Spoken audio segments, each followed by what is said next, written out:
Good morning. Today's daf is daf Kaf Zayin in Masechet Chulin. We are at the start of the second chapter of Chulin, and so let me share my screen, and we will get really started.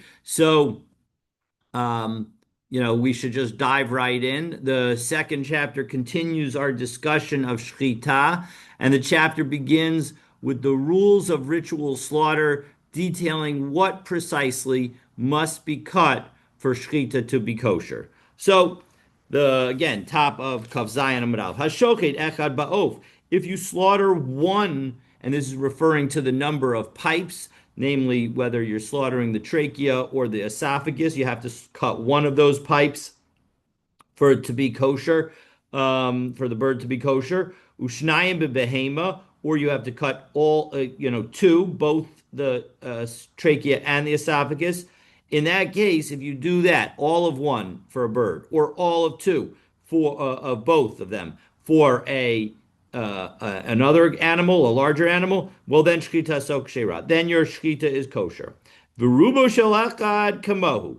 And cutting a majority of one is just like the entire thing. And so if you cut majority of one, that will be fine for a bird. A majority of two, and it's actually, we'll see, it means a majority of each of the two for a larger animal, that will be okay. Rabbi Yehuda Omer, ad sheyishchas asavridin. You have to actually cut also the vridin. What are the vridin? So Rashi says, well, actually, let's do the previous Rashi of Rubo Shel Echad. As I mentioned, that is where I got Shel Kol Echad Ve'echad. It means that you need to do the majority of each of them. It's not sufficient to do like 1.1 where you do all of one and point 0.1 of the other. You need to do a majority. You need to do 0.55 of both the trachea and the esophagus in order for it to be a valid shchita for a larger animal. Okay, so and viridin, right? So let's take a look at the Rashi viridin, chute hatzavar. These are the the strings, but it's sort of like the where blood flows in the neck. It's where shemekalchen esadam, where that have the blood flowing in them. Ubegmar mafarsh da'ofkai. And the Gemara will explain, not today, but tomorrow, God willing, that this is referring to birds. Umishum lahotzi esadam, and that the purpose is that it's going to get the blood out. And so either this can be either the carotid or artery, or it could also potentially refer to the jugular veins. So it could even be both. So just to know what it is referring to. So in any event, the bottom line is that's what Rabbi Yehuda says. And now we have back to the Tanakama, chatzi echad ba'of. If you do exactly half for a bird, ve'echa v'chatzi b'behemo, and 1.5 for an animal, meaning all of one pipe and half of the other, shchita so psula. It is not a valid shchita. Rov echad ba'of. But if you do a majority of one for a bird, v'rov shnayim b'behema, shchita so kshera, and then it's going to be kosher. And Tosos highlights that when it says chatzi echad ba'of, huwa din chatzi kol echad, that if you were to do half of each of the two, that would also be invalid. Because after all, you haven't done a majority of one. So you don't have the majority. You don't have either of them considered as if it's completely shechted. So va'agav rov echad, but because the end of this Mishnah references rov of echad, majority of one pipe, nakar chatzi echad. That's why we reference the half of one. Umiresh nami shmielai, and the truth is that from the beginning of our Mishnah, meaning where it says Hashoket Echad Ba'of and Virubo Shel Echad Kamohu, we would know this law. The Davka Rov Binan, because you specifically need to have a majority. Villa Nakte, and we only why do we mention it at the end of our Mishnah? Meaning, why does the Mishnah bother to tell us something that we could figure out from the beginning? V'lo naktei ela agav deboy lemasne echad v'chatzi bebehema. The purpose is because there is one element in the end of this Mishnah that is not obvious from the beginning. I might have thought that verubo shel echad kamohu would mean that if you do rubo of shnayim, meaning all of one and even a little bit of the second one, that's majority of two because 1.1 is more than half of two. So maybe that should be sufficient. And so that's the purpose of saying that if you do even all of one pipe and half of the other pipe, that is not going to be sufficient for a larger animal. You need to do the afal gat the havi tvei mirov hashnayim, even though it's a majority, it's well more than half of two. It's most of the two pipes.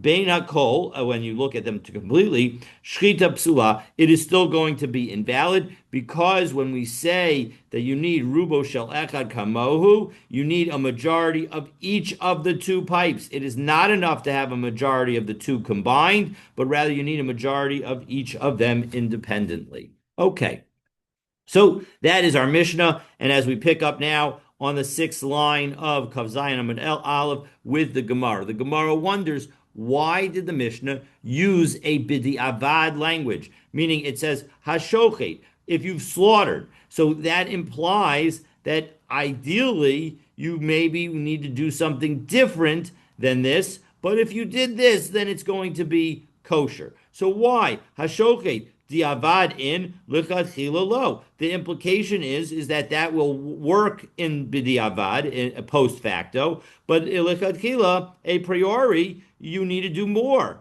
So, but we said that that's referring to hashochet echad ba'ov ushnayim b'vehema. So how can you do more than two pipes for a behema? Lichatchila lo, shnayim b'behema, lichatchila lo, the Gemara says. So ad kama lishkov v'lezil. How much should you do shchita? What else is there to shecht beyond the two pipes? Now, technically, you could have said, well, they're the veridin, but clearly they don't think that that's what it's referring to, and so as a result, the Gemara offers two different answers. It's not referring to the two of behema.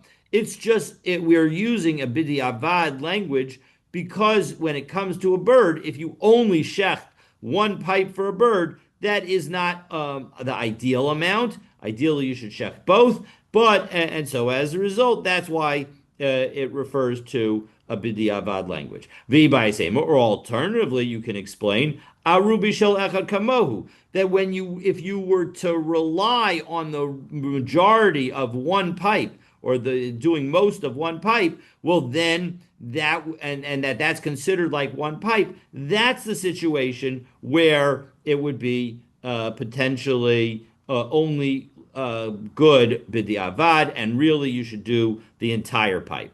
And to take a look at Rashi, echad ba'of, with respect to the first answer, that one pipe with respect to a bird. Echad ba'of kai. This is 1, 2, 3, 4, 5, 6 lines down in the narrow lines of Rashi. So the reference to b'di'avad is referring to the situation of one pipe for a bird. Hashochet. When you cut only one pipe. That really the rabbis would require you to do both. Mishum harchaka in order to help distance you from doing a sin. Because when you're trying to do, if after accounting for the fact that rubo shel echad kamohu, that you're trying to do majority of one, well, if you miss out on the majority of one, you will end up sinning by eating a nevela because you'll have eaten something that wasn't properly shechted. And so we want to try and avoid that. And so that's why the rabbis would say that this is only good b'di'avad, even though from the Torah that is sufficient. Okay, so now the Gemara is going to spend much of the rest of today trying to understand where we're supposed to shecht an animal. How do we know that we're supposed to shecht an animal in its throat. And so we are now at the parenthetical, one, two, three, four lines below where the Gemara started on Daf Kaf Zayin Amud Aleph. So Amar of Kahana. So Kaf Mem Shin is the Siman, and we'll see that there are going to be the first three opinions are going to match. Some of the letters of their names are going to match this. So first we're going to have Rav Kahana, then we're going to have Rav Yemar, and then we're going to have Rabbi Yishmael. So again, rather than use a yud for Yemar and Yishmael, we use the next letter because there are lots of names that start with a yud, and so as a result, that's why this is Kaf Mem Shin. So all right, so Amar Rav Kahana. Rav Kahana is going to tell us the question and then offer the first of the three possible answers that will all be rejected, and then we'll give two more answers. And well, actually, in each of the three cases, the first three cases, we'll give an alternative answer. So that will be effectively good answer number one. And then we'll offer two other answers. So we'll end up offering six possible answers, three of which will work, three of which will not. So Amar Rav Kahana, Menayin l'shchita shehi min tzavar. How do I know that the shchita is from the tzavar? And Rashi tells us min hatzavar. It's 1, 2, 3, 4, 5, 6, 7, 8, 9. Ninth line and 10th line down in the narrow lines of Rashi. Min hagaron, from the throat. How do I know that it's from the throat? So answer number one, Shneamar v'shachat es ben habakar. Well, the Torah tells us that you're supposed to slaughter the bull. Now, that word shachat can be understood as a compound. Mimakom sheshach chatehu. In the place where the animal bends, that's the word shach, then you should cleanse. And I don't mean that to be a rhyme. In any event, so that's the point is that you should cleanse the area where the animal bends, meaning remove all the blood from it. So mimai, how do you know that that's what it means? Dahai chatehu lishta dakuye hu. How do I know that the language of chatehu means cleansing? Oh, because the Torah says, this is Vayikra Perak Yudalid Pasuk Nun Bet, V'chitei es habayis, in connection with cleaning out the house before the house gets identified as being subject to a tzarat. So we cleaned out the house so that all the things in the house are not considered tamei. So that's one reference. Or alternatively, you can learn it from Tehillim. Tichata'eni ve'ezo ve'etaher. Cleanse me with hyssop, and I shall be pure. So, okay, so that's a possibility number. So that's the explanation. That's how I know it means cleanse. So ve'emam is navo. Well, all right. So, but there are lots of parts of the body that bend. So maybe it means the animal's tail that's bent. So shach miklal shezakov beinan. Well, the fact that we are referring to bends, it implies that there's also sometimes straight. So, but tails are almost always bent. I mean, you can have a cat that has maybe a straight tail, but very rarely the larger animals, the kinds that we're talking about, have a tail that in any way is standing up or extending out in a straight manner. V'hashach v'omidhu. It's always going to be bent. It's always standing as bent. Ve'ema me'azno. All right, so fine. Maybe the ear. The ear is usually standing up, but sometimes it'll be bent by the animal. Be'inan dama nefesh. Well, we need a place where the blood is going to come out in a way that will kill the animal. Veleka, and that won't happen if you just cut the ear.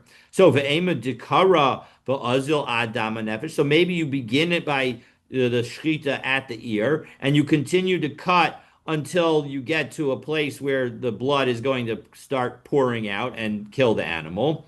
And v'su, and moreover, shehiyah, durasa, chalada, hagrama, v'ikra minalan. And look, at the end of the day, how are you going to learn from this the 5 different prohibitions that we have with respect to shchita? And they are pausing, meaning stopping in the middle. Drasa, pushing down or pressing, as opposed to a back and forth motion where the edge of the sharpness of the knife is what allows the cut. Chalada is related to the chuld of the weasel, that you burrow it in, meaning that instead of the easiest explanation is instead of shechting the animal from the outside in, you put the knife into the animal and then you pull it out of the animal in a way that causes the trachea and esophagus to be cut. So you cut it from the reverse side essentially, and so that's burrowing, and that's also not valid.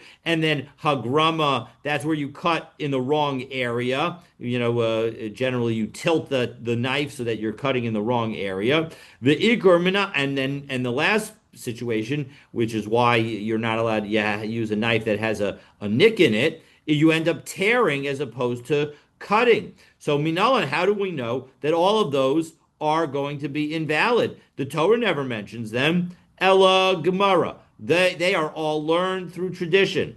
So shchita min tzavar nami Gemara. So really, the fact that we do shchita at the neck, that's also a tradition, and that is valid answer number one, A1 prime on our screen. And so that is the explanation. So ukra lamai asa. So all right, but then what's the purpose of saying shachat and using that combination of sheshach v'chatehu? So delo l'shavye gistra. The point is that the pasuk is telling us, don't cut it just enough to cleanse the blood. Don't cut the animal in two completely. As Rashi says, delo l'shavya gistra, it's basically smack in the middle, a little bit up from the middle of the narrow lines of Rashi. Delo l'shavya gistra, shelo yakto kol hamefarkeach. Don't cut the entire spine, l'shnayim, so that you break it into two. Tahachi mashma chatehu. That the implication of the language of chatehu, of cleansing, Hotse as damo besulo, get the blood out, but not anything more. And so that is explanation number one. We'll stop there in Rashi and go on to explanation number two. So Rav Yemer Amar, again, same question. How do I know that in fact shchita is done at the neck? Maybe it should be done somewhere else. So Rav Yemer explains the following. Amar Kra Vizavakta. We have a pasuk that says Vizavakta, that you're going to slaughter. So Mimakom Shazav. The idea is, again, that is a compound word. Zav is flow, and Chateyu is to break. So my mashma dehai chateyu lishna de misparhu. How do I know that chateyu can also mean to break? Meaning before we had chateyu meaning to cleanse, now it means something different. So diksiv al tira al techat. So don't be afraid, and don't be literally or figuratively understood as dismayed, but as here we're going to see, don't be broken in spirit. So that is an indication of chat, meaning break. So ve'ema mechotmo. So maybe you should, when we say that you should break it where it flows, maybe it means from the nose of the animal. So zav al yedei chitoy beina. No, that doesn't work. Yes, the nose has some flow of liquid, but that flow of liquid from the nose has nothing to do with cutting it off. Meaning the nose flow, mucus flows from the nose irrespective of cutting, unlike the blood that only flows if it's cut. V'haizav me'elavhu. This is flowing by itself. We need to have the flow result from the breaking. So melibo. All right, so maybe you cut the heart. Visu, and moreover, Shehia Drasa Chalada Hagrama Ve'ikar Minalan. Moreover, this whole lesson doesn't even address how we know the five different prohibitions. So Ella Gemara. So those are learned through tradition, through oral tradition. So Shkita not minatzavar nami Gemara. So that is also an oral tradition. Ukra lamai asa. Okay, so then in that case, what is it that Rav Yemar is trying to teach from the pasuk of Vizavachta? So it's trying to teach the Lola Shave Gistra, again, that you shouldn't cut it in half, that you're supposed to break it so that it flows, but not break more than that. So that was answer number 2, and 2 prime, coming back to the same bottom reason that we had in response to answer number 1. Now, answer number 3, that will also end the same way. Debei Rabbi Yishmael Tana V'Shachat. When it comes to Shchita, Al Tikre Shachat Ella Sach V'Sachat. So instead of reading it with a shin, read it with a samech, which of course can be related to the sin. So mimakom shesach chatehu, from the place where it speaks, it's got talking, it's doing sound. So chatehu, that's where you should cleanse. And so we have the same idea of cleanse that we had before, so we don't need to cite its location. So ve'ema milashono, maybe it means from the tongue, that's where you should do the shechita. So no, be'inan dama nefesh v'leika, we need to do it in a place that causes the blood to flow in a way that will take the life of the animal. Ve'ema dekara v'azil adam nefesh. So all right, so fine. So start with the tongue and keep on going until you get to a place where you start cutting stuff that's starting to bleed so that it'll kill the animal. Besu, and moreover, v'shehiyah derasa chalada hagrama ve'ikor minalan. So, and moreover, how do we know about the 5 different prohibitions? So, Ella Gemara. So again, those are in oral tradition. So, Shchita minatzavar nami Gemara. So the fact that we do the slaughtering from the neck, from the throat, that is also going to be something that we learn from tradition, and therefore that is our lesson. Ukra lamai asa. So okay, so why do we say?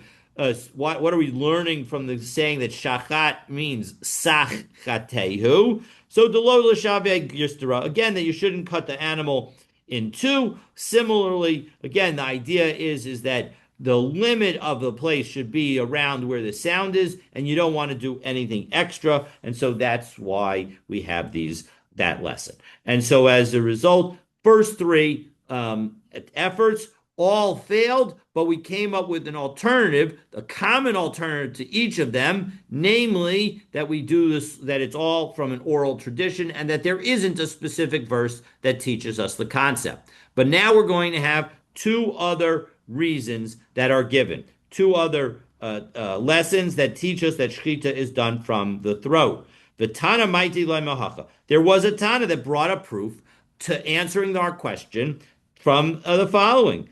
Tanya, Rabbi Chia Amar. Rabbi Chia says the following: Minayin l'shchita min hatzavar. How do I know that slaughtering happens at the throat? Shnei Amar v'archu b'nei Aharon haKohanim es hanisachim. The Torah says, this is Vayikra Perek Aleph Pasuk Chet, that the b'nei Aharon, the Kohanim, are going to arrange all of the pieces. Hanisachim. So all of the pieces suggest that all of the pieces of the animal that has been slaughtered as a sacrifice are going to be put on the altar. She'ein Talmud Lomer es harosh ve'es hapader. But the pasuk itself continues and says the head and the fat. So why did it need to do that? Right? So take a look. So we'll say read the whole pasuk. Let me find it. Here it is. V'archu b'nei Aharon haKohanim es hanisachim es harosh ve'es hapader al ha'etzim asher al ha'esh asher al ha'mizbeach.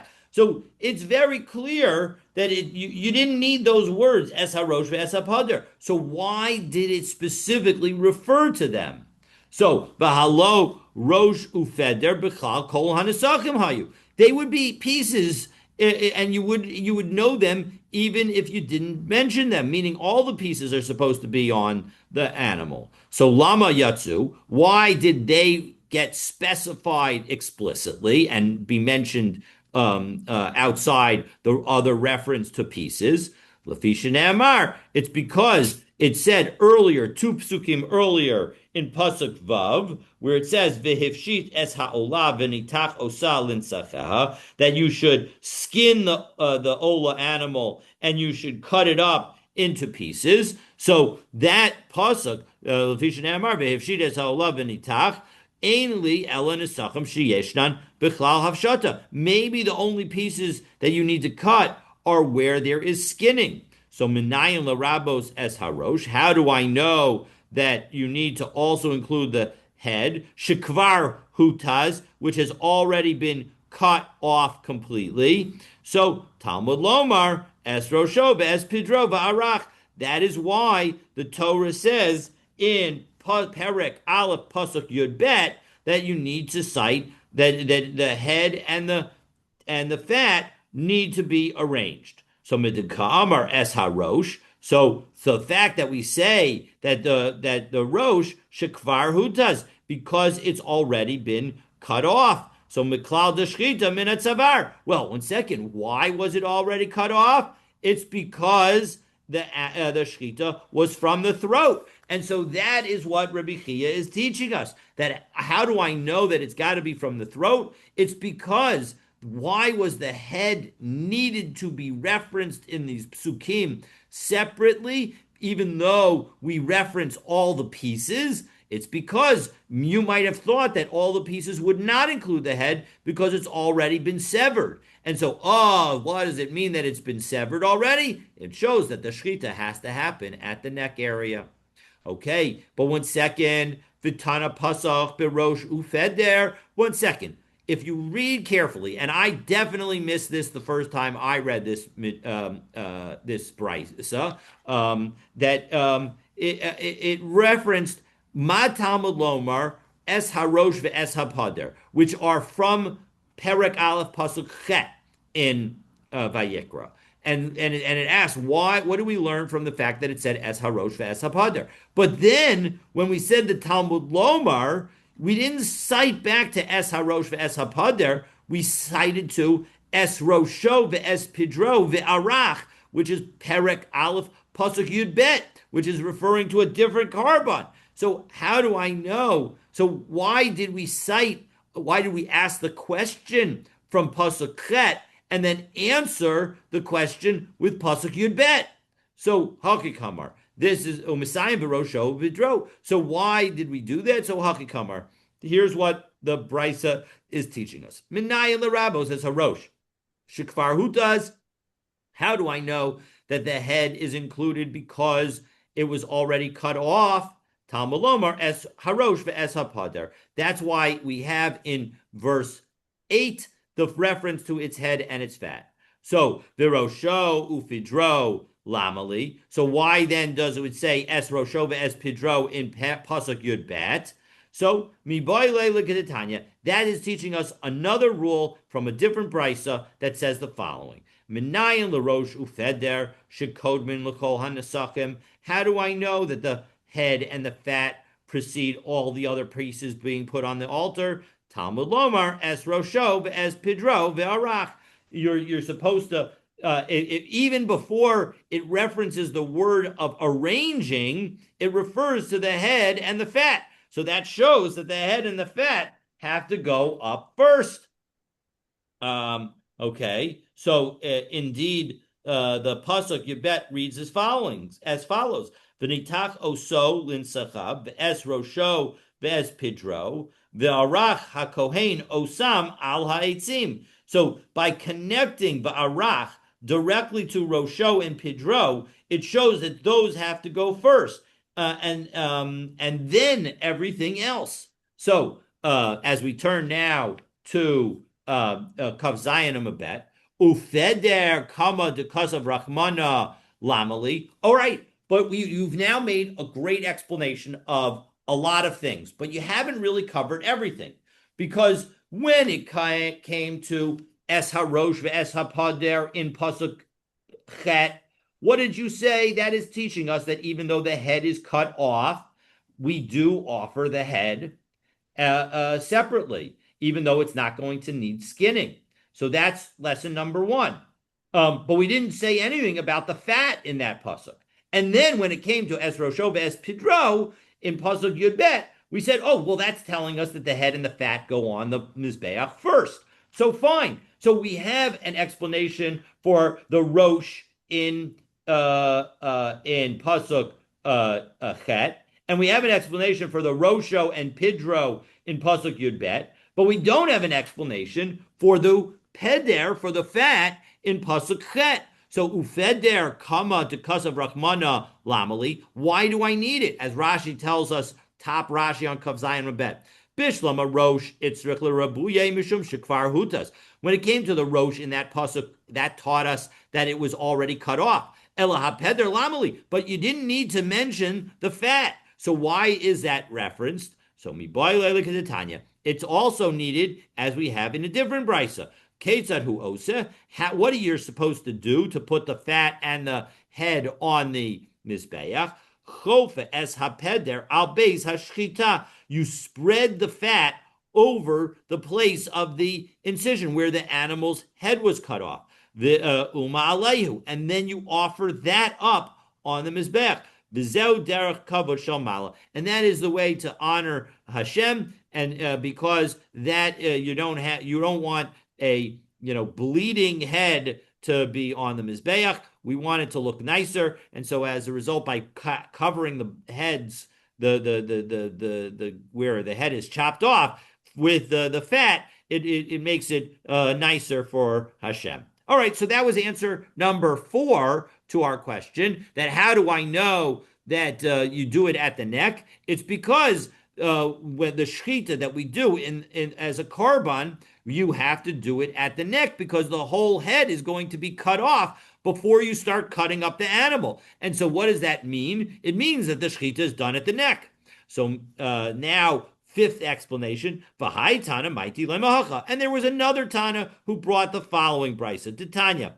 Zos Toras HaBehema V'ha'of. The Torah says, this is Parak Yud Aleph, Pasuk Mem Vav in Vayikra, that it says this is the law of the animal and the bird. Now, I will note that the pasuk goes on and says, Zos Toras HaBehema V'ha'of V'chol Nefesh HaChaya HaRomeses B'mayim, and every creature that is in the sea, U'Lechol Nefesh HaShoretzes Al Ha'aretz, and every creature that crawls on the ground. So that's what that is what the pasuk says completely. So we will need that shortly. But now we're going to make a connection between animals and birds. V'chi be'ezo Torah shavsa behema lof. In what, with respect to what law are larger animals considered like a bird? So v'of levehema, and in what way are birds like animals? Well, you can't say that it's about tuma because behema mitama b'maga umasa. When you have a large animal that has died and it is not kosher or it's been slaughtered in an improper way, so it is causes tuma. And so how does it cause the tuma? It conveys tuma by touching it or carrying it, even if you don't touch it, meaning if you put it on top of a pillow and you carry the pillow, that's still considered carrying the animal, and therefore you are going to be tameh. But a bird does not create a kosher bird that has been slaughtered improperly, does not convey tuma in that manner. The bird causes tuma of the body and your clothing through swallowing. So behema matama begadim abesa, but that doesn't work for an animal. If you were to swallow a nevela, that wouldn't cause your clothing to become tameh. So be'eza Torah shavsa behema l'of. So in what way is an animal like a bird, v'of lebehema, and a bird like an animal? Lomar lecha ma behema b'shchita af of b'shchita. So it's teaching us that just as an animal is slaughtered, so too a bird must be slaughtered. So this is obviously following the approach that slaughtering of a bird is deoraisa. So imalo halim barosh naim. So in second though, once you've now told me that they both need shchita, well, we know that an animal you need to do shchita of a majority of both pipes, of each of the two pipes, of each of the trachea and the esophagus. So avkan barosh naim, we should say the same thing is true for a bird. So Talmud Omer Zos, right? The beginning of that pasuk says Zos Toras. There's a limitation. This, meaning that there is some law where we only have one aspect of it that is like an animal is like a bird and a bird is like an animal, and there's another aspect that is not. And so as a result, when it comes to the fact that you do shchita at the throat, that we learn from one to the other. But when it comes to the number of pipes, we don't learn that from one to the other. So Rabbi Eliezer Omer, now the Brisa continues. Rabbi Eliezer says the following, and that's the proof, right? That is the proof that we do shchita from the neck. Now Rabbi Eliezer offers a different viewpoint. Be'ezo Torah shavsa behemalov. It wasn't in connection with the neck that they were equated, va'ov lebehema, and an animal to a bird to an animal. Rather, lomar lecha, it's teaching us ma of hechshero min hatzavar, just as it's the opposite direction, meaning we're going to learn the same lesson, but it's in a different direction. When it comes to a bird that is slaughtered from the that is slaughtered at the mizbeach, and you do malika, you do it from the neck. So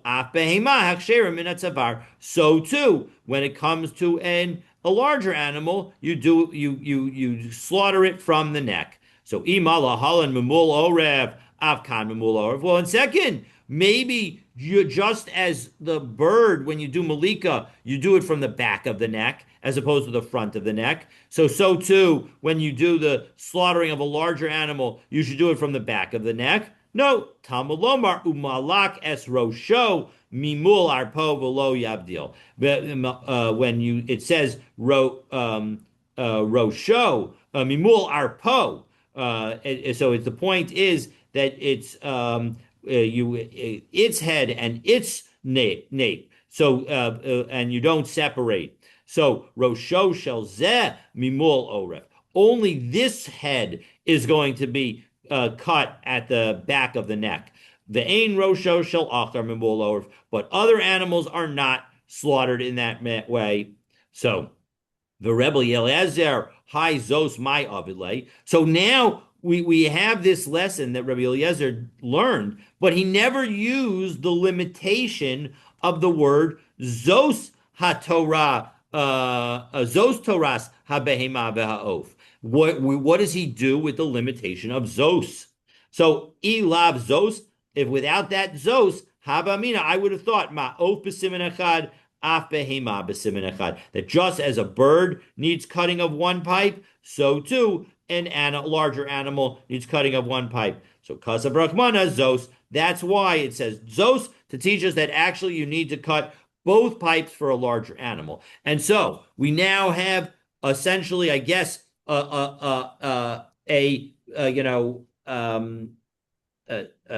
four different reasons to say that shchita is at the neck. One is we have that it was a Gemara, that we just have it as a tradition. Number two is we have that the fact that it says that the head is put on the mizbeach, even though it's been cut off, shows that it needs to be that the thing that you're cutting first is the head off. That implies shchita is at the neck. That's number two. Three, offered by the Tanakama in Brisa that we just cited, that is the fact that we have Zos Toras HaBehema VeHa'of. So just as, and what it's equating the two is that both of them are done through shchita. And so as a result, it has to happen at the neck. And you're doing the two pipes. And Rebbe Eliezer says that how do we have it? It's from Malika, that we learn from Malika to Shchita, that they both have to happen at the neck. And so as a result, we end up with arguably four different explanations for our answer. Okay. Well, what's the number three? You just said because of the shechita. Not sure what the reason was. Yeah, now I'm thinking that actually maybe the first Tanakama does not actually give us an explanation of the fact that it's of why it's at the neck. Right, exactly. So it could be that that really the five is Rabbi Eliezer and not the Tanakama of this brisa. So I have to do some thinking about that to see whether or not the Tanakama also has some basis, but somehow it's yeah, doesn't actually say Well, what's the um reason? What's the exact reason? Just to say there's shechita there?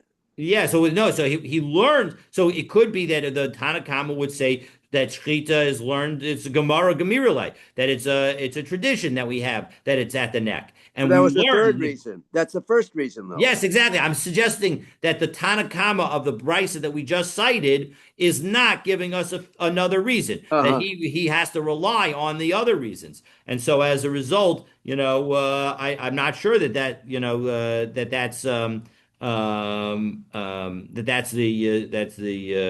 yeah, I mean, the note here says that actually this is the Tana that it's referring to, and so as a result, this is it's really just five reasons, and the fifth one is not the Tanakama, but it is the one given by Rebbe Eliezer. The Tanakama would have to rely on, presumably, would rely on either the Rebbe Chia's reason or the Gemara reason, meaning that it was a tradition. Okay, There were so four reasons. Now you said five, right? Before you said four no, reasons.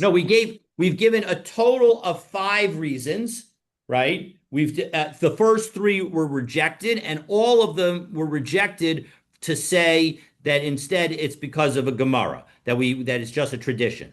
So that's effectively four reasons. And then we have the Rebbe Chia, and then we have Rebbe Eliezer. So that's a total of six different reasons that were provided. Three were rejected, and we end up with three valid reasons. Okay, but that they were offered in a way of questioning and answering, in a way where we offered essentially five efforts. The first three end the same way, with a new idea of that it's just a tradition and that there isn't actually a pasuk to cite. Okay, Oh, so those are the first three are tradition, and the number two exactly. we said was the zot. The number two is the second valid reason is Rebbe Chia, which says that because the head is cut off, it You means put that it you on the Jewish mizbeach. at the It's neck and you're put on the covered on the mizbeach. mizbeach, right? Exactly. And the final one is Rebbe Eliezer that we learned it essentially from Malika. Malika, Okay. right? So now we have uh, we're now so now having taught all that, the last of the Brisa cited used Vayikra Perek Yud Aleph Pasuk Mem Vav to teach about the location of Shchita. Right? We said Vizos Toras. I'm sorry, Zos Toras HaBehema Va'of. And so now we're going to have a different brisa that is going to teach something else. I'm sorry, a different teaching that is going to teach something else from that. Tani Bar Kapara. Bar Kapara taught the following: Zos Torasa Behema Ba'of, that this is the law of the animal and the bird. So Heitil Hakasuv La'of Bein Behema L'Dagim. The Torah put the bird between animal and fish.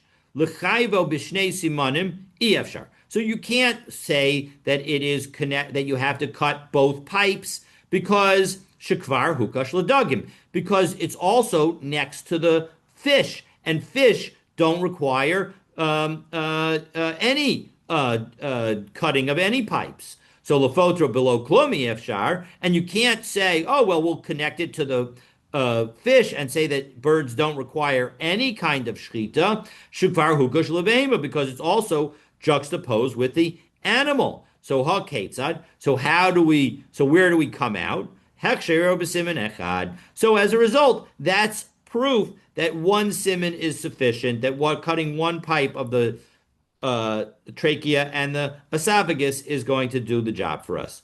Dogim delav b'nei shchita ninhu minolan. How do I know that fish don't need it?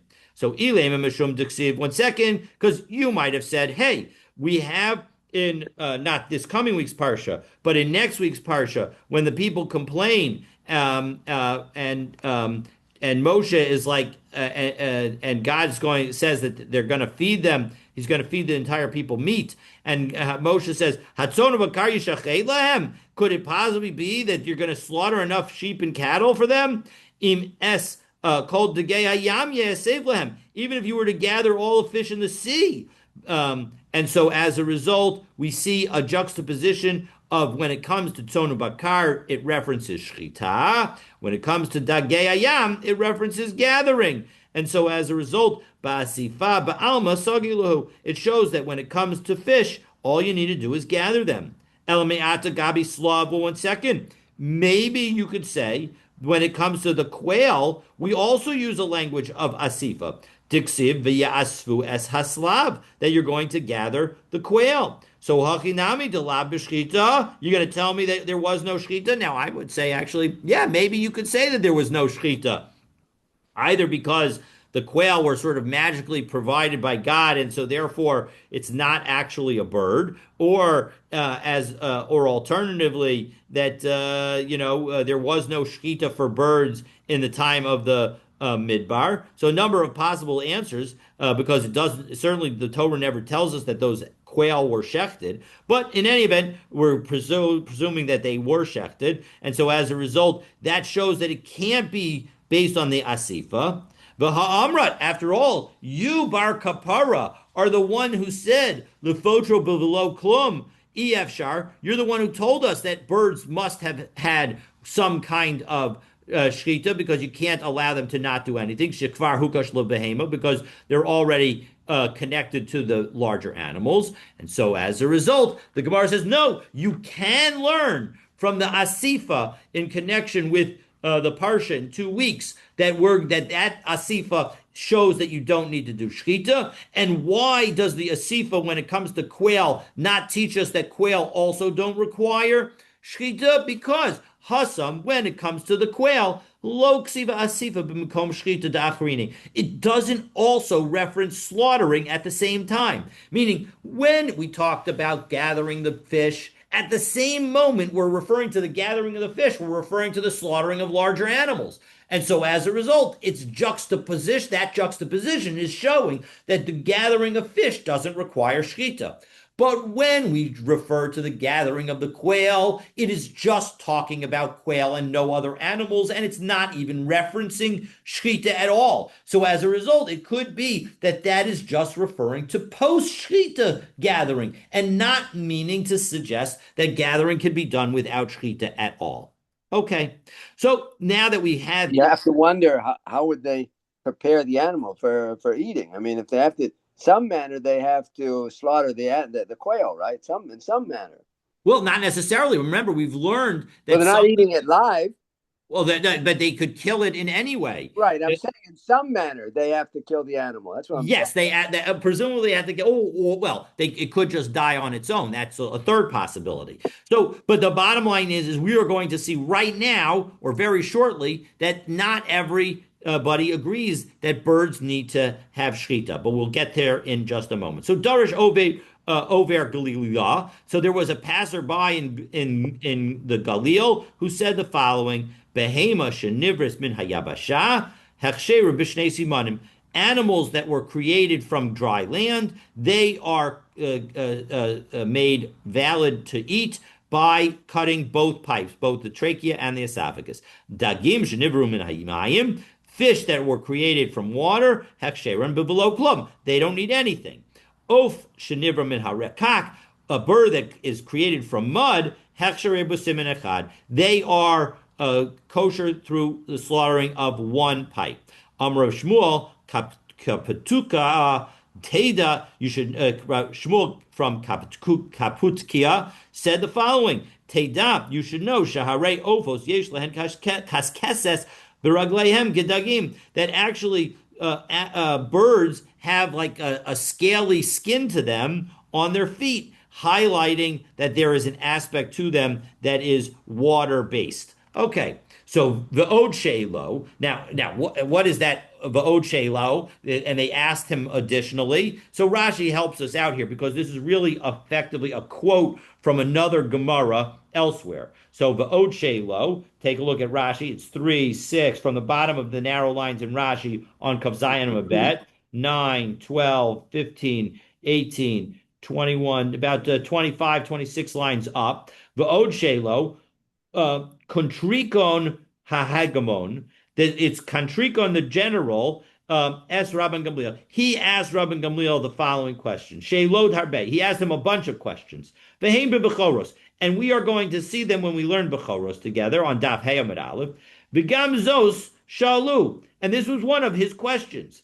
The Hacha Tinyana Mishum Grara Deofos. And we're going to learn this question here because it relates to birds. So here is the question that was asked. Kasav Echad Omer, when it comes to the creation of the world, it says in one pasuk in Bereshis, Vayomer Elokim Yishritzu Hamayim, Sheretz Nefesh Chaya B'Ovyo Faith, that when it comes to, this is Bereshis Perak Aleph pasuk Kaf, that when it comes to the God says that the water should teem with swarming living creatures and the birds that fly. So that's the birds clearly Alma Mimaya Ibru. They were created from water. Uksiv, but then the next Perek in Perek Bet Pasuk Yud Ted it says Vayitzer Hashem Elokim Min Ha'adama, that what God created from the land, Kol Chayas Hasadeh, all the animals of the field, as Kol Ov Hashemayim, and all the birds of the heavens. So Alma Me'ara Ibru. Well, that shows that they were created from land. So Amar Lo, so Rabbi Gamliel responded, Min Harakak Nivru. It shows that they were made from mud because it's a combination of land and water. Ra Talmidav Mistalklin Zebezeh. So Rabbi Gamliel saw that his students were looking at each other and were wondering, this is the answer? So Amar Lahem. So he said to them, obviously no longer when the General Contricon was around, but he said to them, Kashebe Inechem Shedachisi as Oivi Bekash, you're unhappy. You have a problem with the fact that I pushed away my enemy with a straw, meaning I didn't give a great answer. You're right. Min hamayim nivru. Really, they were created from water. Vilama heviyan el ha'adam. So, and why were they brought to Adam? Likrot lahen shem. They were brought to in order to call a name to each of them. So, how does that answer the question? Meaning, how does that explain Perek Bet Pasuk Yutet? So Rashi explains. Take a look now where Rashi 3, 6, 9, 12, 15, about 60, 17 lines up in the narrow lines of Rashi. Likros lam shem. V'hagi kamar. Here's what the pasuk is saying. Vayitzer min ha'adama. What was created from land? Kol chayas hasadeh. All the animals of the field. As kol ha'ov hashamayim. And when it comes to all the birds in the heaven, liros, they were brought to Adam to see ma yikrolo, what he was going to call them. Velo ayetzirukai, and the reference to birds is not referring to the creation of the birds. So let's take a look at what that entire pasuk says. Vayitzer Hashem Elokim min ha'adama. Kol chayas hasadeh ve'ez kol ha'ov hashemayim vayavei el ha'adam liros ma yikra lo, and Hashem brought them to Adam to see what he would call them. The kol asher yikra lo ha'adam nefesh chaya hushmo, and whenever the Adam called these items, these animals, these living creatures, that is what its name was. And so the point is that it was bringing of the birds to Adam to be called a name, that it was that it is what was happening, not the fact that they were created from earth. The Yesh Omrim, and some people say B'lashon Acher Amar La'oso Hagamon. No, Rabbi Gamliel's answer to the General Contricon was actually the second answer with respect to why he brought that. In fact, the pasuk is referring to not to the creation of the animal, but rather to the bringing of the animal for Adam to give them names. Ubelashon Harishon Amar Lahem Latalmidav. And when it comes to the mud explanation, that's what he gave to his students when they were upset with the answer that he gave to the general. And why does he give that answer? Mishum Diksiv al Yitzer, because it seems pretty clear that the Yitzer is going not just on the Chayas Hasadeh, but also on the Of HaShamayim. And so that is the story there. Let's see if we can get. Is that a Devar Yedua that the general knew Hebrew? He knew Tanakh. Oh, absolutely. That is the assumption in that exchange. Now, it's important to note that sometimes the Gemara might have put in the words of non-Jews questions that the rabbis themselves wanted to ask. But at the very least, certainly throughout history, there have been non-Jews who have studied Tanakh and have raised many of the questions that we see in our Gemara because of apparent language issues. And certainly this is a major one that certainly you can see, especially after it gets raised to you. Whoa, that's a good question that the general asked. Okay, so Amar of Yehuda. Now we're going to get the statement that I mentioned. Amar of Yehuda Mishum Rabbi Yitzchak ben Pinchas.